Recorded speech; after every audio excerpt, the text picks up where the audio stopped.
It's an interesting time for business. Tariff and trade policies are dynamic, supply chains are squeezed, and cash flow, it's tighter than ever. If your business can't adapt in real time, you are in a little bit of hurt.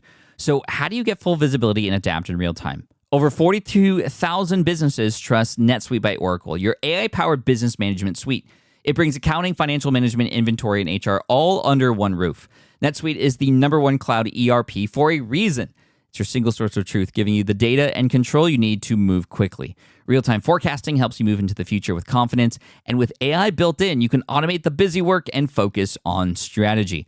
NetSuite helps you see what's stuck, what it's costing you, and how to pivot fast. If I were running a business with a lot of moving parts, I'd use NetSuite for full control over everything. Tame the chaos with NetSuite. If your revenues are at least in the 7 figures, download the free ebook, Navigating Global Trade, 3 Insights for Leaders at netsuite.com/SPI. That's netsuite.com/SPI. The perfect product launch. It's the goal for every brand marketer. High heat, fast sellout, and fans posting recipes like trophies. What do Sydney Sweeney's soap drop, Taylor Swift's tickets, and your next launch have in common? Well, they're not bought, they're bragged about.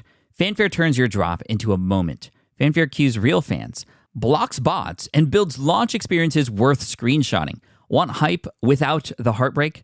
Get Fanfare's 5-step hype drop playbook with our proven success formula and make your next launch unforgettable at fanfare.io/playbook. Again, fanfare.io/playbook. Hey, I get it. You've worked really hard to build up your business, and it's doing great. So great that you need help now.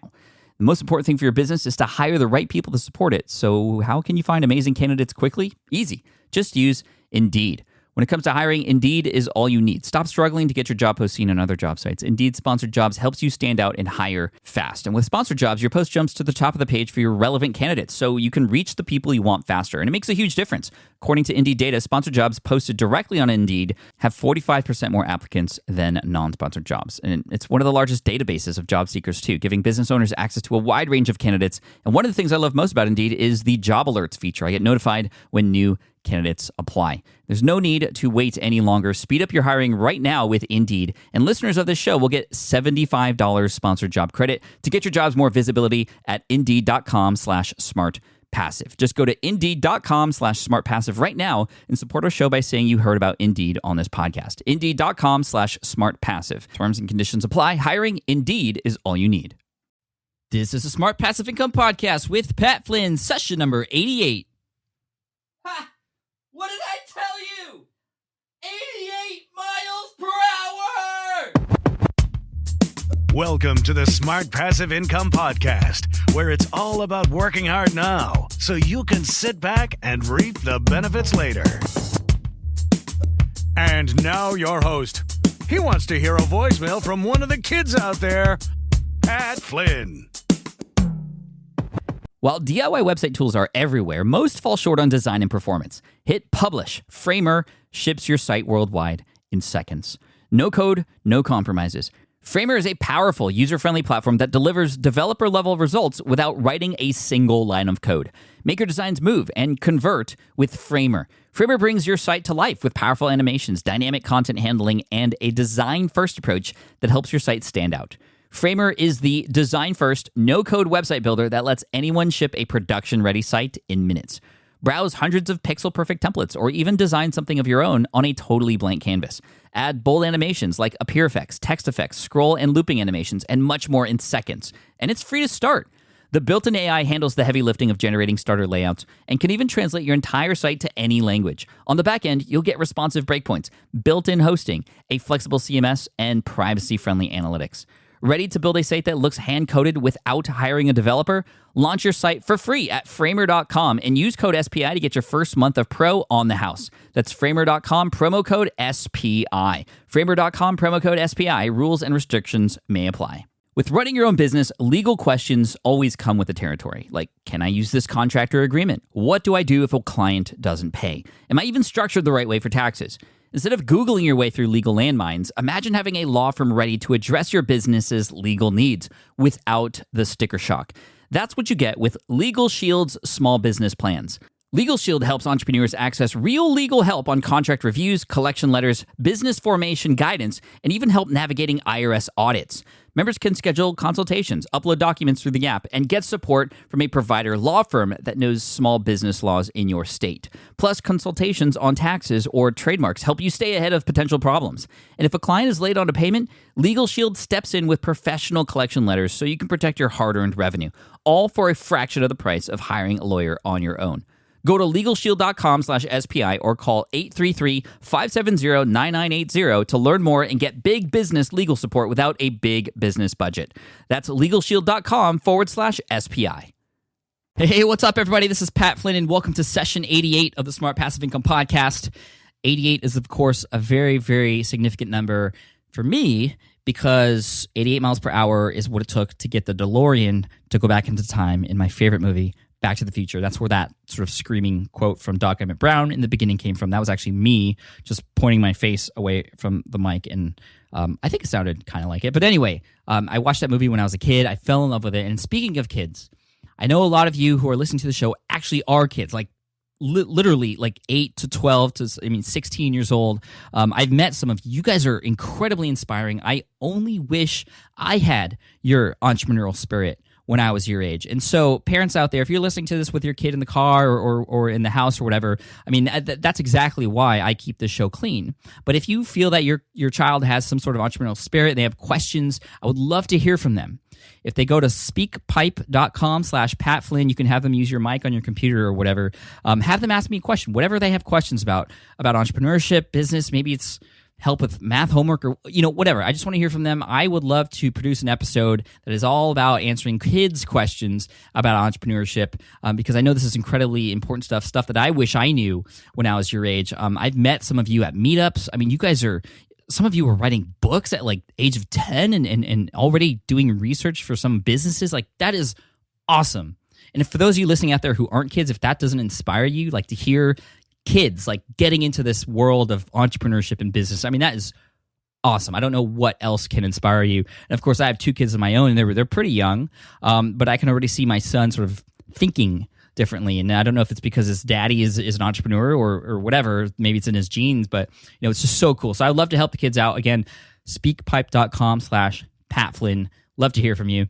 Now, let's get on to today's episode. Today's an awesome episode because I have a guest who I've known for a very long time. I've met him in person several times at conferences. I've been on his show a few times. He's just an incredible speaker, an incredible interviewer, and somebody I actually really looked up to quite a bit, and I still do, because he's just been doing so much, and he's gone through this incredible transformation over time, and to see where he is now and what he's doing and what he's gone through to get here is just amazing. So I'm really, really happy to welcome my good friend Srinivas Rao from Blogcast FM.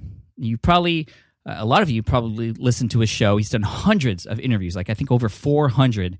And it started out as sort of an interview show, interviewing other bloggers and their success stories. And, we're going to talk about sort of the transformation that he's made. And it's just, his show has become so much more than that, so much more inspiring. And he's doing these things like events and writing books. And just, we talk about that. We talk about a lot of the numbers and success he's had recently and what it took to get there. So let's just get right into the interview. I'm so happy to welcome Srini to the Smart Passive Income Podcast. Srini, dude, what's up? Welcome to the Smart Passive Income Podcast. Thanks, Pat. It's good to be here. It's funny because usually you're the one on the other side of the mic with me, and so the first time we're doing this, so it's cool. Thank you so much for having me. No, I'm really excited about that because Srini, I've been following Blogcast FM for a really long time. I've seen its growth. I've seen where it's been and sort of where it is now. It has changed so much, and it's not really a podcast or an audio show about blogging anymore. It's grown to so much more now. How do you feel about where it's taken, or like the journey you've been on?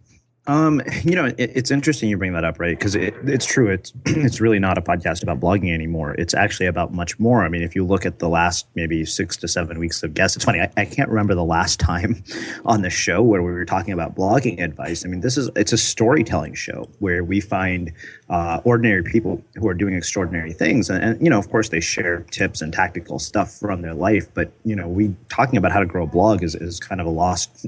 That's just not what we do anymore on the show. I mean, I've had a happiness researcher who talked to me about scientifically proven advice to become happier.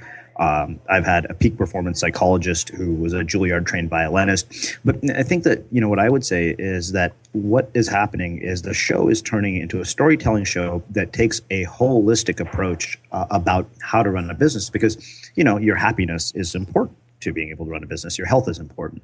And so really, I am constantly on the lookout for ordinary people who do extraordinary things. And, it's funny, somebody emailed me, tweeted me the other day, say, hey, I have a book called 65 Blogging Tips that, I'd love to be interviewed about. And it was so weird to think I'm going to have to reply from the Blogcast FM account saying we're not really looking for bloggers to interview, because, I'm interested in stories. I'm interested in people who are doing real things, like, not just like to me, I'm like, everything that drives my guest selection is curiosity.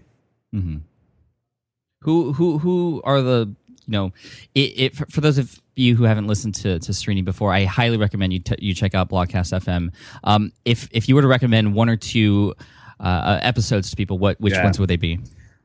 So, recently we ran an interview with a woman named Meg Warden. I mean, this is convenient. Like, we've ran all our nine of our best interviews, our most recent ones, because of our upcoming event. But Meg Warden, it's funny. Somebody asked me, he said, what's your favorite interview? I said, I used to think that I couldn't find one out of the 400, and it was an unfair question. But Meg had such an amazing story because she spent 2 years in federal prison. And I mean, you talk about somebody who is a model of reinvention, radical transformation, and possibility.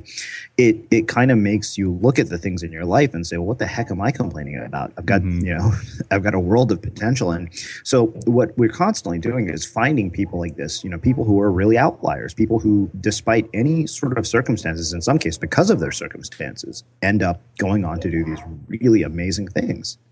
Awesome. I'll definitely link to that in the show notes. I am really excited to check that one out. Actually, I haven't checked it out yet. Now, you'd mentioned a lot of things about storytelling and bringing stories onto the show. I just want to emphasize, I mean, you and I both have done plenty of interviews together. I mean, you've done 4 times as many as me, so you're even more of an expert in this. But how important, let's talk about interviews really quick. I think you and I would both encourage as many people as possible to get behind the microphone and start interviewing people for several different reasons, not just to bring in interesting stories on your show, but there are so many other benefits that can come from doing these interviews. What are some of the amazing things that have happened in your life or for your business as a result of doing these interviews with people? Well, that would take a whole hour to we could spend the whole hour talking about that. But I mean, I've gotten opportunities to speak at conferences. I've gotten opportunities to collaborate with people on various projects. I think probably the greatest gift, of course, is just the connections that form and the knowledge that you learn. But, I want to comment on one thing. There's sort of this podcasting renaissance going on. And part of, I think, what makes what we do so different is that you'll find people on Blogcast FM that you'll never find at other shows, because I go out of my way to look for people who don't appear on other shows. And that's not always easy. Because I don't want to tell the same story that's been told over and over again. It's awesome that you get Tim Ferriss on your podcast, but truth be told, Meg Warden, a much better interview. Because she's got a perspective that hasn't just been spread 100 times. And don't get me wrong, I appreciate that somebody like Tim comes and shares his message, but there's a big difference between somebody like Tim who's on a media tour promoting a book, doing interviews, and somebody who comes to share their just raw, honest, sort of unmistakable truth. And amazingly enough, I think that's one of the temptations I've seen far too often with especially newbie podcasters who are starting these interview-based shows is they think, I just have to get a big name. I have to get somebody like Pat, or I have to get somebody like Srini. Whereas, to me, I mean, I'll tell you, the real gems are the people that you might not think would be. But, to me, everything says, if you find somebody whose story sounds fascinating to you, who cares how big they are? I'll give you another example. Greg Hartle is my Blogcast FM Backstage co-host, and now he owns a small equity stake in my company, and he's been transformative. But when I found Greg Hartle, his project $10 in a laptop was 6 weeks old. He didn't have like a massive following, so I think it's the thing that we have to avoid when it comes to this is sort of for lack of something less crude, this whole hero worshiping mindset. Right. Amazingly enough, I found a less profane way to say that. So, I think that we have to stop putting these people on pedestals and realize that they are human just like us. And then, of course, realize that just because somebody is new to the web or new to the online world, it doesn't mean that they might not have just pure gold to offer you. Yeah, absolutely. I mean, some of my most popular shows, or I know some of my most popular shows are ones that were done with people who nobody's ever heard of before. Yes, I've had Tim Ferriss on in episode 51. Gary Vaynerchuk's going to be in the next episode for those of you listening, and that's cool. That obviously there's just the name recognition alone will help the show, but some of the most popular episodes were the ones with the golden information from people nobody knew about, like Mike Doonan, who started an iPhone app company to help people or help children with speech therapy, or Lane Aman, who's making six figures doing scrapbooking. I mean, that's stuff that people can relate to and they can get on that same level as them. Exactly. Because they're not on the pedestal. But exactly. I think that's a big thing is relatability, right? Like you have one of the things, we try to show models of possibility on our show. We want people not to look at them and say, wow, that's amazing. I'm inspired. I could never be that, but to look at that and say, you know what, I have that inside of me too. Right. I love that. Models of possibility. I'm writing this down right now. Now, talking a little bit more about, I mean, we have a lot to cover, and there's a lot of things I want to share. You're doing some amazing things with this event that's coming up that I want to talk about. You've written a lot of successful books recently, and you even got on the Glenn Beck show, and that's a crazy story. I want to make sure you tell. But let's talk about interviews really quick, because this is something a lot of people are doing, and a lot of people are starting to understand the benefit of doing interviews and reaching out. It builds relationships with these people, like you said. It gives you all these new opportunities. You get to just make awesome connections. So what are some tactical, strategical things that you've learned over the course of your 400 interviews that you feel you can share with people who are just getting into the sort of interview process? How do you get and extract the best information from people? Yeah, no, that's a great question, and hopefully one that I feel I can do justice to.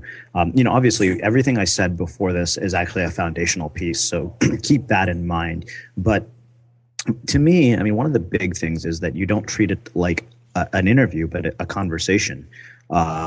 Because the problem, like, I don't like scripted, like, I can tell when somebody has planned out just a series of questions, and it's the most uncomfortable, awkward feeling in my mind. You don't go to a conversation, like if you and I were to talk at like a coffee shop, we wouldn't be like, precisely, question number one, Srini, is this and this. Oh, next question, this is, and without any like follow-up or anything.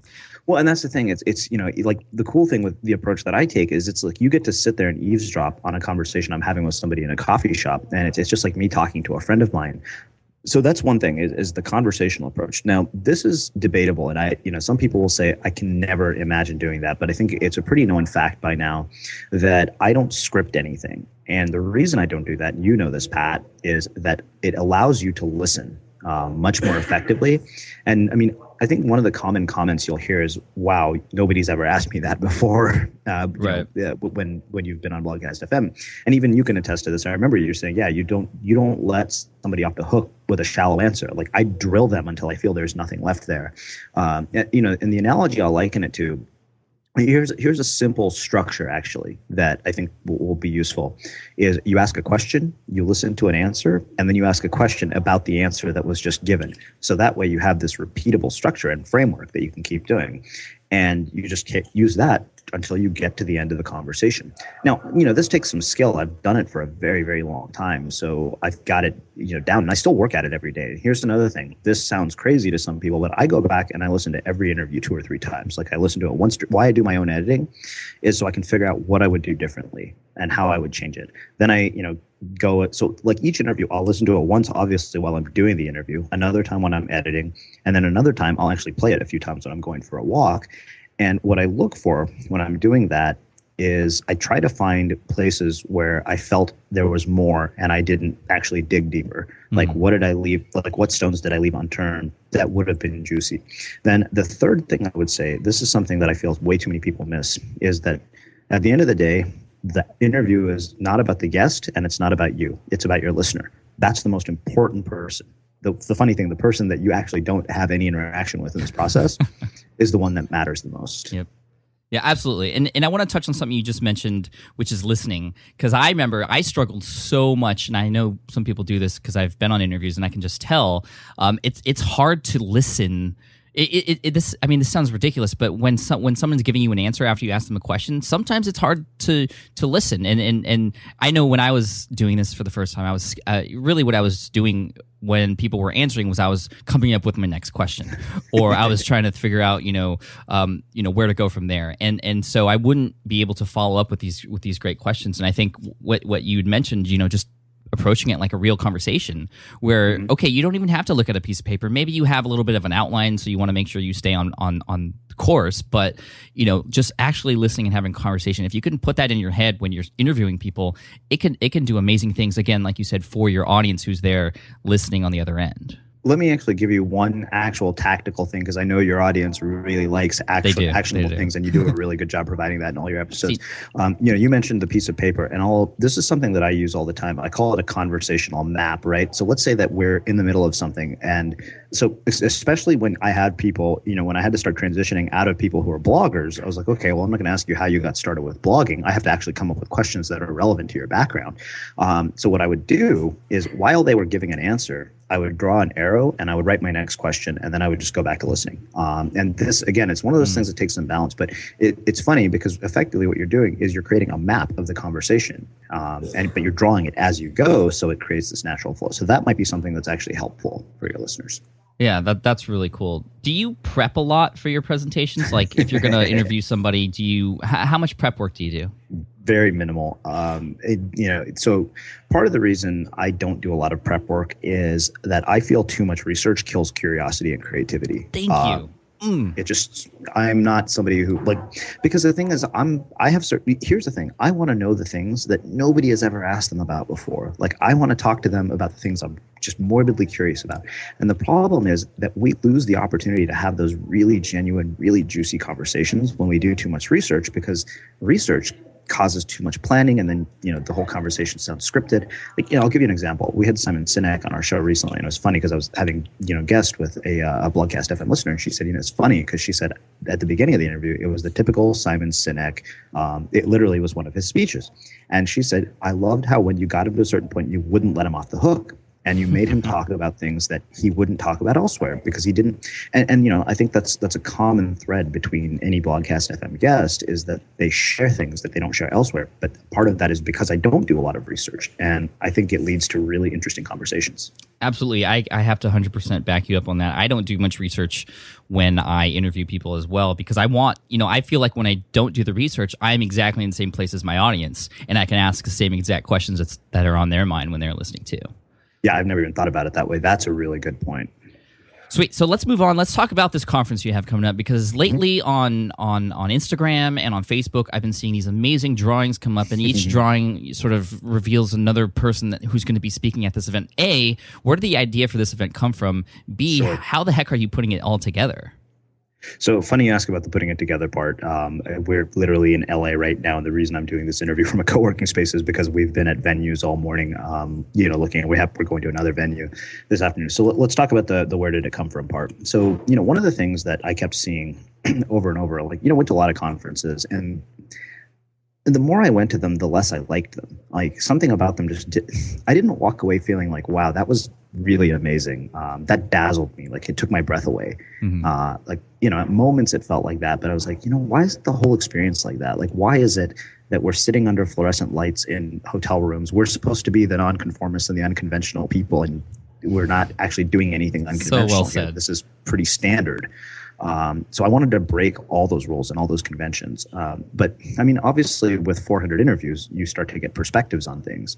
And the other thing I wanted an event where it wasn't, the same people. I was sick of going to events where it was all the same speakers. And, I was like, there's some amazing voices out there. We need to celebrate these voices. We need to really put them on, let's put the light on them. Let's put them center stage, and let's show the world that, these people matter. I was reading Malcolm Gladwell's book, David and Goliath, and he talks about, I think it was the Impressionists. And, the big thing in I think the 17 or 1800s was that the salon was the place to actually hang your art. And if you got accepted there, then you became famous. But what these guys did was they said, screw it. We're going to do our own private gallery opening. And of course, those people went on. They're like, I think people in that group include Monet, and some other ones. So really, the idea was also to look at the structure and sort of the format and say, why are we just sitting in a room all day passively consuming information? I was like, the whole point of being here is to create something interactive and engaging. So, I interviewed this guy named Eric Wall sometime in the summer, and he is really interesting because he's a graffiti artist, but he wrote a best-selling business book. And I mean, you should have him on your show, Pat. I think your listeners would love him. He's really inspiring. And the thing is, I'd asked him about his speaking, and he'd gotten over 1,000 standing ovations. And Wow. he told me his work is about taking extreme mashups from various art forms and combining them together to create epic audience experiences. So what he does is he gets on stage and he has rock music playing, he's painting on a canvas, and then in between the paintings, he actually gives his speech, which is amazing. That is awesome. So, and the thing is that, there's no rule, like that goes against every best practice for speaking. Like there's no rules for this. And then that's the thing. It's like, here's a blank canvas, make art. Mm-hmm. And so that's really one of the big driving forces behind this was, let's do something so different, so unique, and so unusual that when people walk away, they say, oh my God, we've never experienced something like that. That is the most unreal, mind-blowing, life-changing experience we've ever had. And so we're taking extreme mashups from different art forms. Like, the way we're opening the event is like a movie, not like a conference. Like we actually have a movie trailer that we're working on specifically to be the opening sequence of the event. I mean, so we're approaching it more like a theatrical performance with business content laid underneath it. I guess you could call it like the Cirque du Soleil of business conferences is the way I would describe it. I love this because it's sort of like, okay, you've been to conferences, and you and I have connected on many times at these different conferences, and you just felt like there was a need for something different, or you weren't being fulfilled at these conferences. So what did you do? You were just creating one of your own. Mm-hmm. And I love that you're creating the conference of your dreams, basically. Exactly. I wanted to create the conference that I wanted to go to, and even the way I chose my speakers. So conventional wisdom might say, well, Srini's interviewed 400 people. A lot of them are really big names with big email lists, who could they'll draw a crowd. And I said, yeah, maybe, but that's not my signature. Like anybody could do that. That's been done. How about doing something? I mean, if you look at the common thread between our guests, there's only one, and that's the fact that they're connected to me. Like I wanted it to have my signature on it. So, it was basically what I call unmistakable. It was like the only person that could have put this group of people in the same room as Srini. And the truth is, the other part that makes this really amazing is nobody's ever put this group of people into the same room. I jokingly call them the Ocean's 11 of the web, even though there's only 9 of them. Nice. That's so cool. Now, let's talk about you actually planning this thing. What does it take to put on an event like this really quick? Well, so you've seen my Facebook comments, and I've joked many times on the Blogcast FM podcast that it's a bit like planning a wedding and starting a religion at the same time. The amount. So here's another thing you have to think about. One of the things I think a lot of events don't think about is they think it's just about gathering a bunch of cool speakers and putting them in a room and selling tickets. Greg Hartle, who's worked very closely with me on this, one of the questions he asked me right at the beginning, he said, what is the transformation that you want people to experience from being here? And that drove every decision from that point forward. That's cool. Because, the thing is that a conference should not be about the speakers. It's about the attendees. And, everything we're doing is very attendee focused. I mean, we didn't just go to our speakers and say, we want you, you get to pick what, you're going to talk about. We actually picked. So what we did, the premise of the Instigator experience is to bring a bold idea to life. I mean, we've sat down in agonizing detail, planning from, literally the moment people walk through the door to the moment they walk out. Every transition between speakers, like how are we doing the transitions, set changes, everything. It's a production. It really is. And, part of it is to design this transformation because so many things happen on a subconscious level that actually matter. And so few people think about these details. So that's a big part of it. It is really, really being clear on what is the outcome for the attendee. And in our case, it's bring a bold idea to life.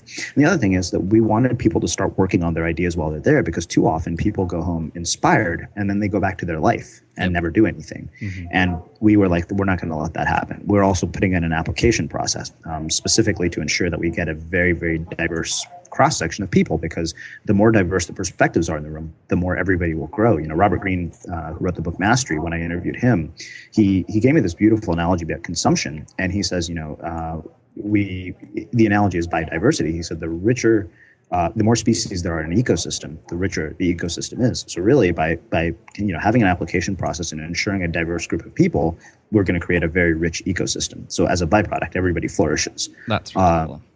And what I like about what I love about the application process too, and I see this in when people sell courses and things like that. That, when people apply for something, they are, almost committing to it. And what that happens is when they are approved, if they are, they're going to be much more gung ho about, getting the most out of that experience.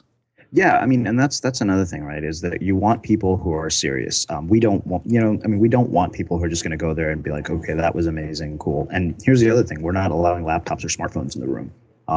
We're not, because this is, one of the big taglines is this is not your typical business conference. Like, I'm not interested in you marketing my event while you're there. I could care less about that. I'm interested in seeing you have such a radical transformation that next year I don't have to sell anything because you've had such a change in your life that people are lined up to be part of it again. So, I mean, and the thing is, even when it comes to venue selection, Pat, like we were looking, we were at this place this morning, and it's not like we're not looking at like we basically said nothing that resembles a conference center. Like our event planners, like you guys are insane. I said it can't resemble like no hotel rooms, no convention centers, no conference rooms, nothing that resembles anything. And we were actually just at a place this morning where movies have been filmed. Like it's a studio lot that we can do, and because the thing is, we're creating an environment that we're going to manipulate the environment multiple times. There'll be set changes, like multiple times throughout the event. It'll seem like you're in a different space, even though you're in one the whole time. That's awesome. That's so cool. Where can we get more information about the Instigator experience? So I think by the time your listeners are listening to this, our sales page will be up, and it'll be at theinstigatorexperience.com. We're only selling 60 tickets, so get it, apply as quickly as possible. We're going to approve applications in the order in which they're received. So nice. I wouldn't be surprised if by the time people hear this and they go there, it's already sold out. I would. That would be a high quality problem to have. Absolutely. Now let's move on to some of your books, Srini, because you've been publishing some books, and some of them have been doing really, really well. I'm on your Amazon Prime, or I'm not Amazon Prime. I'm on your Amazon page right now for your author page, and I see 5 books. The first one, give us a journey of these books and sort of where they've taken you. Yeah, I mean, like, I got to the point where I realized, ironically, even though I'd interviewed all these people who were getting book deals, it didn't seem like, there was a publisher knocking on my door. And I was like, okay, I'm done. I'm done waiting. I'm like, I can't, I have something to say, so I'm going to put it out in the world. But I mean, the first book we did was called Blog to Book Deal. It was just a repurposing of our interviews. We like somebody had said, hey, you guys have all these interviews, you should just make them Kindle books. And we, our eyes were like, oh, look, there's the gold mine. We're going to make thousands of dollars. That was, I think, a wrong intent. The part of it, the intention was flawed there because it wasn't about providing anything that was useful. It was all about us making money. Like that was the only thing we cared about. So that book flopped. I mean, it didn't do well. I mean, the best thing to come from it was James Altucher found it, and he became a friend of mine. And that to me was that was the most valuable thing to come out of that. But I mean, I learned a lot of things. And so the next book was called The Small Army Strategy. And, Mark Schaefer had pointed out that, hey, I'd been blogging at his blog for about a year, and he said I'd been riffing on a theme the whole year. And, to me, I was like, okay, well, if that's the case, I bet there's a lot of common threads between all those posts. So I did that, and so I assembled it. I asked him if I could have the content, and he was totally cool about it, even though he'd paid me to write for him. He said, yeah, he's like, I think it'll be good for you. And of course, I didn't just, slap it all together and throw it up on Amazon. I mean, there's a lot of massaging and editing, and of course I added new sections. And while I was adding new sections, what I was doing was I was sharing these snippets on Facebook, and the snippets went from like being 3 sentences to paragraphs to eventually like 1,000-word daily updates. Wow. So what ended up happening is, the Small Army Strategy, what was cool about giving so much of that book away for free on Facebook was when the day came for the launch, and I made it free for the first 5 days. I emailed all the people who had been following me on Facebook, the ones who were commenting on all the snippets. I said, hey, I just wanted to send you a free copy. So I sent out like 20 or 25 free copies, and I said that if you like it, I sent it out before the book came out. I said, if you like it, review it. And the thing is, it really struck a chord, which was cool. And so I got 25-star reviews on the first day. That book probably hit 1,000 copies. I'm sure it's surpassed 1,000 copies. It has something like 88 5-star reviews on Amazon. It's funny, right? Because it's all self-published. Like I've seen traditionally published books that don't reach this level of success. But where it got interesting, I think, with the journey of the books is the next one, where I decided to become very, very transparent. Like, for so long, I think I've been playing this game in my comfort zone, or, with one foot outside my comfort zone and the other one still back there, on the off chance that, hey, maybe this whole thing will fall apart and I might have to go get a normal job. After a while, I realized that the ship had sailed for me to ever have a normal job, because, it's been 4 years. I was like, it's pretty clear I'm committed to this path. I think it's time I stopped playing it safe and took some real risks. And for me, that risk was true, honest, raw, vulnerable transparency, in which I showcased all my flaws. I talked about the fact that I'd been fired from every job. I talked about the fact that I was 35 and lived at home.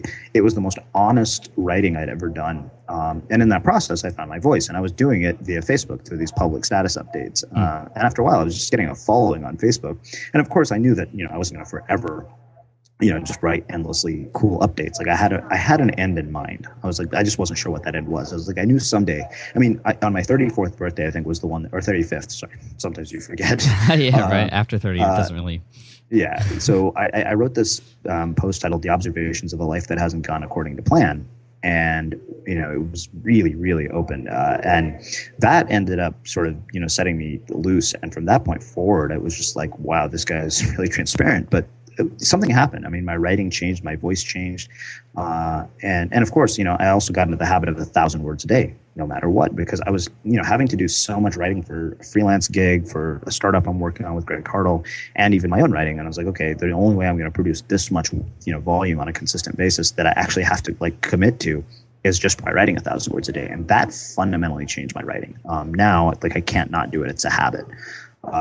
So what ended up happening, of course, is a lot of those essays in the midst of this, because I did it all on Facebook, a woman named Carolyn Masseri, who is the editor of all my books, found me, and she offered to help me with the editing and really shape the arc and narrative of these books. So, we did this most recent book, The Art of Being Unmistakable, which is, The Art of Being Unmistakable, a collection of essays about making a dent to the universe. And largely, it's a combination of sort of self-help, my creative process, my views on how why we have to be artists on the web as opposed to just entrepreneurs, which I really wanted. That's the perspective I'd really love to talk to you about in more detail. And so, that book, I think the week it came out, it sold 360 copies, and I was stoked. I was like, okay, cool. This is, it's not 1,000 copies yet, but I thought 1,000 copies is the goal. And then, one afternoon I was, looking on it just to see the most recent reviews, and either one of my friends had written, and I saw it was #1 in entrepreneurship. And I was like, oh, cool. So I tweeted about it, and some guy replied back saying, hey, you might want to thank Glenn Beck. And he raved about your book on his show. I was like, okay. I'd heard of Glenn Beck at this time. Keep in mind, I don't watch the news, man. I have the pop culture taste of a teenage girl. The CWTV is my favorite, source of television. So I was like, and so I replied back, I'm like, well, Glenn Beck, huh? I'm like, he's kind of a big deal, isn't he? And so, of course, I go on to find out that he's this very polarizing figure. When I share it on Twitter, some people, or on Facebook, and it's like, yeah, it's like, it's kind of a double-edged sword. Having Glenn Beck tout your books. But then, so, I went and looked, and the numbers were skyrocketing in Amazon. So, I asked James, I ousted James Altucher from the #1 spot in the entrepreneurship category. And I saw that the units, my friend Angela said, I think you're not realizing the magnitude of this. She said, go look at your Amazon dashboard and see how many books you've sold. And I was like, oh my God, we sold 1,000 copies in one day. Nice. And I'd set a goal a year ago to sell 1,000 copies of a book. I had no idea how it was going to happen. And I was 1,000 okay. copies in a day. Yeah, it was pretty surreal. And so, but here's the thing, right, is that I set that goal, but here's what I would say is I think that outcomes are very arbitrary, and I think that outcome-based goals are actually dangerous. The truth is that the only part of that I controlled was writing 1,000 words a day and shipping. Right? Mm-hmm. I couldn't say that, hey, I want to, I couldn't say, okay, I have to hit 1,000 copies. Yeah, I might have been able to manufacture it with some nonsense, but authentically sell 1,000 copies, that's largely out of my control. And this is something that I'm learning more and more, is that so many of our goals are outcome based. And the problem with that is that we don't control outcomes, but behavior is something we control. So in a lot of ways, we can kind of say, okay, set the goals and just throw them away. And we should spend a lot more time concerning ourselves with the behavior required to reach those goals than the actual goals themselves. Yeah. I love that. So anyways, Glenn Beck found it. I emailed Glenn Beck and said, hey man, I'm the one who wrote that book. Thank you. So regardless of what your politics are at this point, especially because I'm not political, my knowledge of politics goes to about, all I know is who our current president is. Beyond that, I could care less. So I emailed him and I said, thank you. I mean, I was like, you know what, here's a guy who's given me a very, very important moment. I was like, this guy just turned my book into a bestseller. So how can you not be grateful for that, regardless of what his story is? So I got an email from the producers of the show the next day, and they said, hey, Srini, Glenn wants to have you come into the studio and be on the show. Would you be interested? And I was like, that's great. Yeah, sure. Why not? This is actually something worth mentioning. Knowing, like at this point, my knowledge of Glenn Beck was starting to increase because I was seeing how people were responding on Facebook. Like, it was like, hey, this guy's a total, blowhard Republican, like all this kind of stuff. Because the thing is, we all have opinions about celebrities and stuff. So I did a few Google searches, and I made a very deliberate decision that I was going to not do any research. See, I see the theme again. Mm-hmm. Mainly because what I found was actually pretty disturbing. And I thought, I need to go in and I need to have a really genuine conversation with him. So I need to see him as a person, not a persona, because what you don't realize is, unlike you and me, Pat, when somebody like Glenn speaks into a microphone, it has an echo, and his echo is much crazier than ours because 30 million people hear it. Yeah. And a lot of us say things that piss people off, but you know what? 30 million people don't hear everything we have to say, and it's like a game of telephone. So what happens is that echo gets mangled. Like, he actually said, somebody took something he said on air out of context and said he's an advocate of child abuse. It was like, so you kind of realize that, okay, the media creates this mask and it creates a persona. So I made a very deliberate decision. And so I got to actually get to know Glenn as a person. And the truth is that Pat, despite the fact that he's Glenn Beck, what he does is not very different than what you or I do. He's a media creator and a media producer who's trying to get a message out to the world. It's just in a very different context. Mm-hmm. And you know what? There's a lot to learn from that. He's been very successful. You can't argue with, what he's learned. I mean, right. And the truth is that, it was interesting. The most fascinating part of that day was when I sat on, his office with him. He sat on one couch, I sat on the other, and he talked to me about life. He talked to me about success. He talked to me about all the things he'd done wrong in his life, all the places he had failed.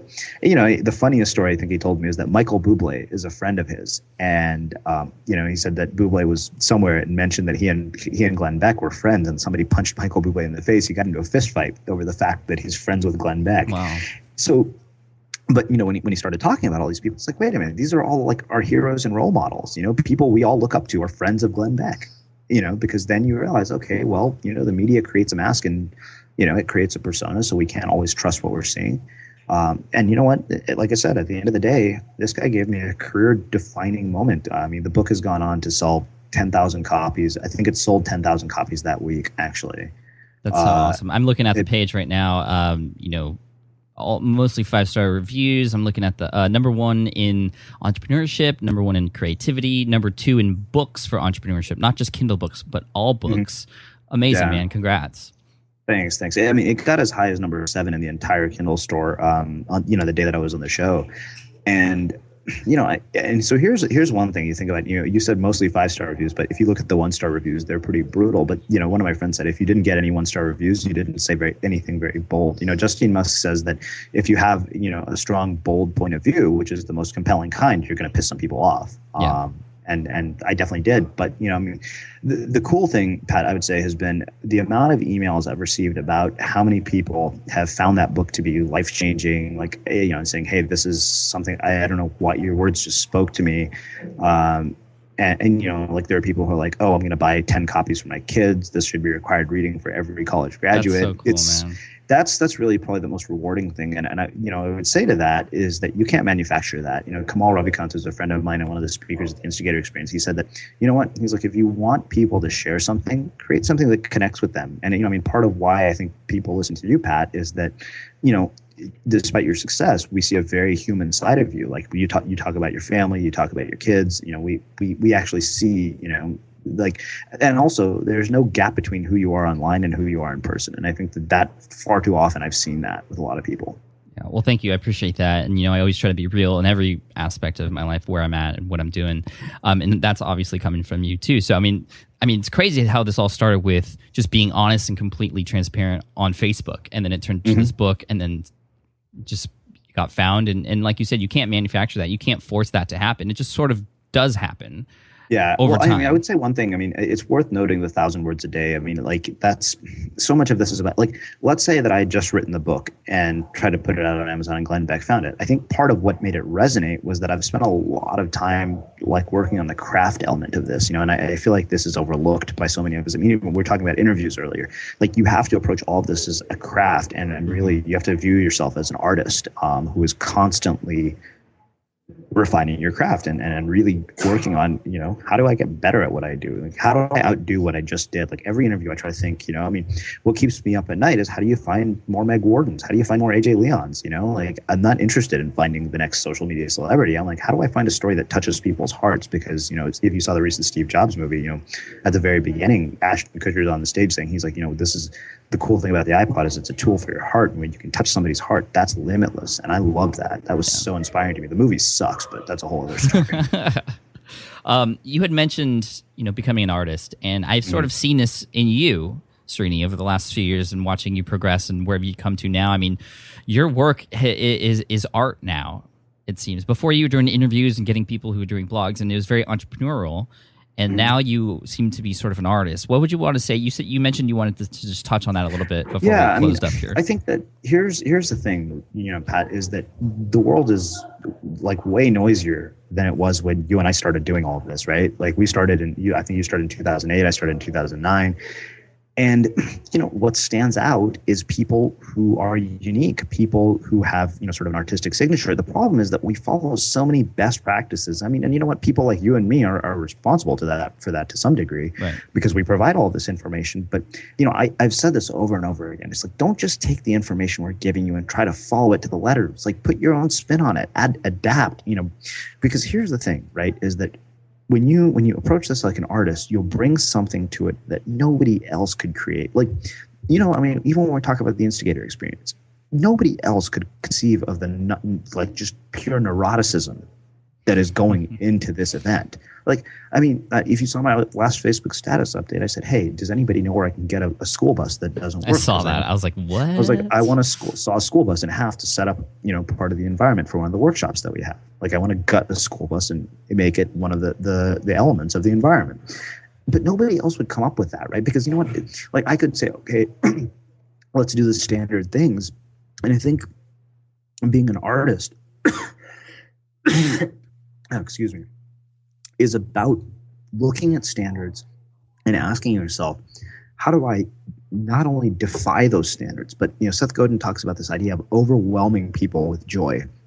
Like, I want people's senses to be delighted by everything I do and every element of everything I do. Like, I'll give you another example. I was at the post office yesterday. And we've made posters, like we started doing physical goods.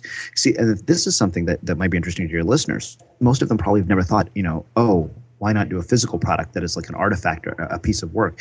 I had this blog post titled 15 Principles for Living a Creative Life. And one of my listeners said, Srini, this is beautiful. You should turn it into a poster. So I emailed my friend Sarah Steenland, who's an amazing illustrator. I said, what do you think? She said, okay, cool. I'll get back to you with it. She sketched it out. We ordered a copy on Zazzle to see what it would look like. And now we have a poster for sale. Cool. So, but when I went into the post office, these poster tubes were in there, and I was like, "Wow!" It's like, these things are hideous. Like, why are we mailing them these? And like, the tape looks screwy. I'm like, this whole process should be beautiful. I'm like, I want it to be like the unboxing of an Apple product. So, like I said, the real thing here is that what I would say is we become victims of these best practices. And I think that we have to basically approach all of this as if we're working with a blank canvas and say, okay, you know what? I've got all these tools, but why don't I combine things in a way that only I could, or a way that nobody else does? Like take different, I mean, I think I'm very blessed in that I've gotten so many different perspectives on all of this. I have people like you who really get, sort of how to really actually, operationally make something work in a way that very few people do. And then I get an Eric Wall, who's a graffiti artist, right, who gives me a very different perspective than you. And to me, I think what my work has become about is combining all of those things, combining all of these ingredients to make dishes that only I could make. And that's, I think, to me, that's where your ability to tap into, your own ability to be unmistakable lies. Dude, that was awesome. I can't think of anything else to say beyond that. I mean, that's a perfect way to close up. So, Srini, thank you so much for all that, all the inspiration. Congratulations on all of your success. I wish you the best of luck with the Instigator experience. I know I'm going to be hearing a lot about it, once it's over, and hopefully we can have a chance, if it's not sold out already, by the time people check this out, to come back and do it again next year if it's something you choose to do again. Yeah, so, dude, where should we go to get more information from you? Yeah, so as you mentioned, for the event, the instigatorexperience.com will be all the information for that will be there. Blogcast FM, you can find in iTunes. If you look in the What's Hot section for management and marketing, I think you and I are always there in that top panel. Mm. So you can either subscribe to us in iTunes or visit us at blogcastfm.com. Awesome. And just as we had mentioned this before, actually, for those of you listening, this is the second time we've recorded this, because the first time the quality of the audio wasn't good, and Srini and I are both sort of just, we gotta put the best quality stuff out there. Exactly. So we were happy to do this again, and I think it went. Not to say that. I think it's a lot better. Yeah, it sounded more eloquent as far as I'm concerned. It did, and that's not to say the first time was terrible, but I think it we talked about a lot of the same things, but it went really, really well. And I think also that I just as far as what we did there, we want to always demonstrate, we always want to provide the best for our audience. We weren't going to compromise audio quality. And, what actually was happening was one of our sounds was just going out every minute, and it was just really annoying. So, thank you again for coming on and agreeing to do this again with me. Congratulations on all of your success, Srini. And, you had mentioned the last time, and I want to make sure we do this in case people listen to this in the future, there's going to be a little bit of a rebranding with Blogcast FM. Oh, yeah. So we're changing the name of the show. And as I told you, I can't tell you just yet because it's still in process. It'll be done by January. But we just realized, the truth is that our show is not about blogging. It's about being creative. It touches so many elements of life and creativity and art and business. We're really a show designed for creative entrepreneurs. The thing is that we've outgrown the brand Blogcast FM, and you want a brand that you can grow into and do other things with. So that's around the corner. So keep an eye out for that. Changing the name of a show on iTunes is something that I'm not looking forward to personally, but mainly because Apple is the Bermuda Triangle of information. Right.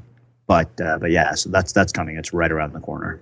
Cool, man. Well, we'll all look forward to that. I'll make sure to change any sort of links or anything in the show notes when that does happen, because I want to make sure. Yeah, and we'll have redirects set up for all of that. So okay, sweet. So it should all work fine. Awesome, buddy. Thank you so much for coming on and spending time with me today and time with the SPI audience. I know we all appreciate you and everything you're doing. All the best of luck, and we'll talk to you at a later time. All right. Sounds great. Thank you for having me, Pat. Thanks. All right. I hope you enjoyed that interview with Srini from Blogcast FM. You can look up Blogcast FM in iTunes and subscribe to his show, or also go to blogcastfm.com to see what else he's got going on there. A lot of great things, inspiring things. Just got, I've been following Srini for a very long time, and just to see his transformation is incredible. So I'm really, really happy for him, and I hope you are inspired by the work he's doing and how creative he's been and how he's putting art into his entrepreneurship. And I feel like a lot of us can benefit from doing the same thing and being creative with the work that we do to serve our audiences. So if you'd like to get the show notes for this episode, there's a lot of resources that Srini mentioned, a lot of links to previous episodes and resources and things like that. You can go to smartpassiveincome.com/session88. Again, that's smartpassiveincome.com/session88. You get all that good stuff there. If you haven't checked out the site in a while, you might want to visit because it's brand new. It was redesigned a week ago, and we are still making changes to it, my developer and I. And, we're constantly testing and using heat maps to see what's working and what's not. And there will be a very detailed post coming up soon, if not already on the blog, about the design changes and why things are the way they are and what's working, what's not, what didn't work before, and why we made certain changes and all that good stuff. Stay tuned for the next episode, session 89, because we're going to have Gary Vaynerchuk on the show. We're going to be talking about his new book, Jab, Jab, Jab, Right Hook. A lot of things that I'm doing wrong in social media that I can improve on. And just, Gary's a cool guy. First time I spoke to him, I already had the interview done, and he's just super cool. A lot of great stuff. He was one of the original people who had inspired me with his book, Crush It. And I have to say, this book, to me, it's a different kind of book, but it blows it out of the water. Anyway, I'll see you in episode 89 with Gary Vaynerchuk. Hope you enjoy that, but I hope you enjoyed this show as well. smartpassiveincome.com/session88. Thank you so much. I appreciate you. If you have time to leave a review on iTunes, you are awesome. If not, maybe next time. Thank you so much. Keep pushing forward. Keep making things happen. Love you guys. Thanks. Bye. Thanks for listening to the Smart Passive Income Podcast at www.smartpassiveincome.com.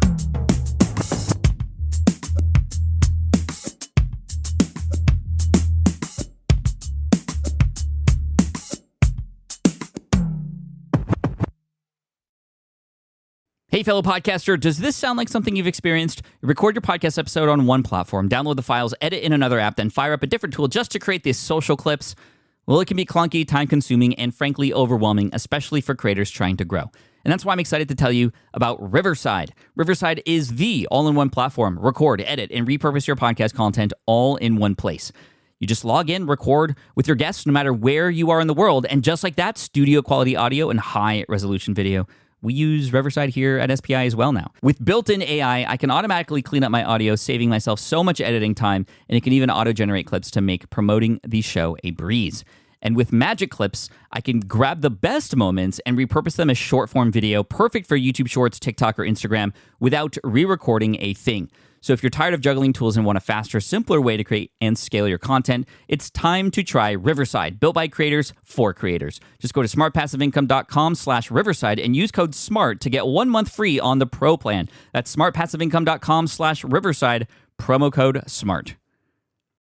I get it. You want to grow your business, but selling at scale feels overwhelming.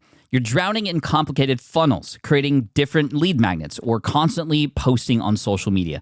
And that gets exhausting fast, especially when you're trying to sell to hundreds or thousands of people. But what if you could sell at scale with a simple, powerful quiz? A score app quiz or assessment asks your audience key questions and gives them instant personalized results based on their answers. Your audience gets to know where they are now and shows them the steps they need to hit their goals. You can set up a quiz in minutes using Score App's templates and have a powerful lead magnet that'll do the selling for you.